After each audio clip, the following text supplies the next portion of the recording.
과학적 연구 방법은 4단계가 있는데 그 중에 첫 단계가 어쩌고 저쩌고 이렇게 읽으면 됩니다. 자, 이제 이해가 되셨죠? 예. 근데 이제 기왕 이제 과학을 정리를 하니까 한두 가지만 말씀드리고 이제 그 다음 얘기를 할 텐데요. 이런 과학 연구를 왜 하냐면요. 가장 고상한 대답은 진리 탐구를 하자고 하는 겁니다. 좀 더 보편적인 대답은 행복하자고 하는 거죠. 근데 예전에는 인간만 행복하면 된다고 생각하다가 환경과 생명체가 다 중요하다 이런 공존의 논리가 지금 생겼습니다. 근데 여기서 이제 중요한 게 뭐냐면요. 여러분 과학을 연구하면 편리함이 얻어집니까? 평안함이 얻어집니까? 편리함이 얻어지죠. 근데 여러분 행복하려면 편리함이 필요합니까? 평안함이 필요합니까? 둘 다 필요합니다. 여러분 집이 머신 분 오늘 이 수요 예배 오시느라고 집에서부터 걸어왔다. 행복하시겠어요? 그래서 여러분 우리 하도 고상하다 보면은 평안함만 중요하고 편리함이 중요하지 않다고 생각할 수도 있는데 아닙니다. 둘 다 중요합니다. 그렇죠? 근데 문제는 오늘날 사람들이요 편리함을 얻기 위해서는 과학을 발전시켜야 된다는 건 너무나 잘 알아요. 맞죠? 근데 이 평안함을 얻기 위해서는 어떻게 해야 되는지를 잊어먹어 버렸어요. 그렇죠? 예. 근데 이제 희한하게도 현대인들이 편리함은 참 많이 얻는데 뭘 잃어버렸습니까? 평안함을 잃어버렸습니다. 그래서 결코 행복하지가 않습니다. 그래서 이 둘을 균형을 맞추는 일이 참 쉬운 일이 아니죠. 그렇죠? 예. 자, 이제 그 다음 이야기들이 더 있긴 한데요. 이거 다 했다가는 오늘 2시간 이상을 해야 되기 때문에 제가 좀 줄이면서 하겠습니다. 여러분 이것도 이제 중요한 부분인데 저는 기침이 조금 아직 안 나서 가끔 이렇게 울컥울컥 하더라도 좀 양해해 주시면 감사하겠습니다. 여러분 우리가 이제 구별해야 되는 게 뭐냐면요. 과학과 과학주의를 구별하셔야 됩니다. 여러분 제가 보통 이렇게 성경을 과학적으로 이렇게 설명하고 이렇게 증거를 하고 다니다 보면요. 가끔 아주 보수적인 입장을 가진 목사님이나 장로님들이 성경 무조건 믿으면 됐지 뭘 따지고 믿으려고 그러느냐 이런 얘기를 하시는 경우가 있거든요. 근데 여러분 그건 오해입니다. 여러분 한번 생각해 보세요. 여러분 이 우주 만물을 창조하신 분이 하나님이시죠. 그럼 하나님께서 이 우주의 법칙과 질서를 부여하셨죠. 근데 과학은 무엇을 하는 거냐면 이 우주의 법칙과 질서를 발견해내고 이해하는 겁니다. 그렇다면 여러분 과학을 연구하면 당연히 어떤 결론이 나오게 돼 있냐면 하나님이 계시다는 것과 이 세상이 창조되었다는 것 그리고 성경이 진리라는 것이 반드시 드러나게 돼 있습니다. 근데 문제는 과학이 잘못된 게 아니라 잘못된 과학주의가 잘못된 겁니다. 그래서요 과학은요 하나님이 창조하신 여러 가지 영역 중에 하나입니다. 이런 많은 영역 중에 하나입니다. 여기에 지금 자기 전공이 없다 그래서 너무 섭섭해하지 마시기 바랍니다. 칸이 모자라서 몇 개만 쓴 겁니다. 그래서 여러분 우리가 버려야 되는 건 과학주의를 버려야 되지 과학을 버리면 안 됩니다.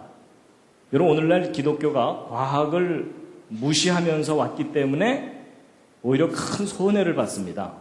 학교에서 진화론을 과학인 것처럼 가르치는 것에 대해서 교회가 지금 아무 말도 못하고 있습니다. 니네들이 뭘 아냐 이러면은 별로 할 말이 없어요. 그렇죠? 예. 그래서 여러분 과학이라는 엔진을 떼어놓고서 신앙을 가져서는 안 됩니다. 신앙의 기초가 과학이어야 될지도 모릅니다. 자, 이제 제가 좀 지루하지만 앞부분에 이렇게 쭉 그 과학에 대해서 정리를 했는데요. 별로 어렵진 않으셨죠? 예, 들을만 하셨죠? 예. 그래도 표정은 오늘은 되게 딱딱하네. 이러시는. 잠시 기지개 한번 켜시겠습니다.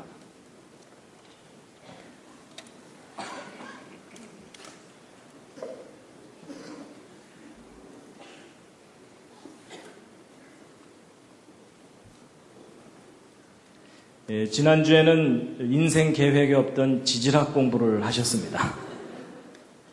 예, 근데 이제 오늘은 또 과학이 이러쿵저러쿵 지금 얘기를 해서 좀 딱딱하다고 느끼실지도 모르는데요. 이제 제가 이제 좀 이따 기적, 영혼 이런 걸 얘기하려면 과학을 정리를 해야만 그게 설명이 가능합니다. 그래서 이제 할 수 없이 제가 이렇게 말씀을 드린 거고요. 자, 근데 이제 보세요. 이제 과학이 무엇인지를 이렇게 좀 정리를 해놓고 나면 과학의 한계가 보입니다. 여러분 보통 많은 사람들이 과학의 한계를 정확하게 모르기 때문에 미신, 맹신, 불신 이런 걸 가지고 있습니다. 그래서 여러분 보세요. 아까 그 과학적 연구 단계가 4단계가 있다고 그랬죠? 그럼 이 4단계를 잘 보시면 과학의 한계가 보입니다. 자, 첫 번째가 뭐냐면요. 과학적 연구의 첫 단계가 관찰이죠. 이걸 뒤집어서 얘기하면 관찰할 수 없는 것은 과학이 확실한 결론을 낼 수가 없다는 얘기입니다. 그래서 예를 들면 이제 이런 겁니다. 그게 이제 첫 번째 관찰의 한계인데요. 그럼 과학은요, 시간, 공간, 물질, 이것은 너무나 정확하게 잘 측정합니다. 그래서 뭐 1억 분의 1초, 1조 분의 1g, 이런 것까지 막 과학자들이 다 측정을 해요. 그런데 과학이 못하는 게 뭐냐면요. 과학자들이 못하는 게 뭐냐면은 이 비물리적인 영역에 대해서는 과학자들이 어쩌지를 못해요. 예를 들면 이제 마음입니다. 마음. 오늘 여기 오신 분들은 다 마음을 가지고 계십니까? 옆에 있는 분 한번 살짝 보시죠. 마음이 보이세요? 시커매요? 근데 정말 마음 가지고 계세요? 혹시 마음이 없으신 분? 나 마음이 없다. 그런 분은 안 계시죠? 다 마음이 있으시죠? 좋아요. 마음이 있다고 우기시니까. 그러면 여러분의 마음이 여러분 몸 안에 있습니까? 몸 바깥에 있습니까? 몸 안에? 예, 좋아요. 그러면 그렇게 큰 몸도 아니니까 각자 자기 마음이 있는 곳을 한번 가리켜 보세요. 여러분 마음은 어디에 있습니까? 지금 뭐 여기 지금 근데 마음 가지고 계십니까? 정말요? 어디요? 보이지 않는다고요? 대충 피하시는 거 아닌가요? 근데 여러분 사실 마음이 어디냐고 물어보면 대답하기 곤란하죠? 사실은 제 질문이 틀린 질문입니다. 마음은 위치가 있지를 않습니다. 여러분 위치라는 것은 공간적인 개념이잖아요. 그렇죠? 근데 마음은 다른 차원이에요. 그래서 마음은 위치가 없어요. 제 질문이 틀린 겁니다. 뭐 어떤 분들은 뭐 심장 옆에 몇 센치 뭐 이러는데 그거 아닙니다. 근데 제가 어디서 마음이 없으신 분 그랬더니 어떤 분이 손을 드시더라고요. 이상하죠? 그래서 왜 그러시냐고 그랬더니 어떤 매력적인 사람한테 마음을 뺏겼대요.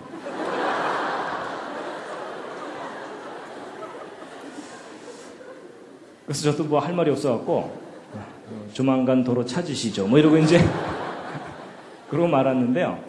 그러니까 여러분 잘 뭐 그런 경우 빼고 마음은 다 있다고 믿잖아요. 그렇죠? 근데 있지만 눈으로 안 보이죠. 여러분 그 점이 참 중요합니다. 존재하지만 눈에 안 보이는 대상이 있다는 얘기입니다.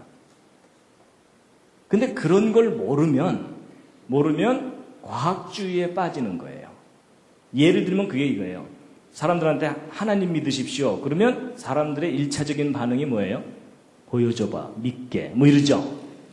여러분 보여줘봐, 믿게 라고 말하는 그 말에 어떤 생각이 들어있는 거예요? 과학주의적인 생각이 들어있는 거예요. 눈으로 볼 수 있는 것만 존재한다고 믿겠다라는 입장이잖아요. 그렇죠? 여러분 그런 걸 과학주의라고 얘기해요.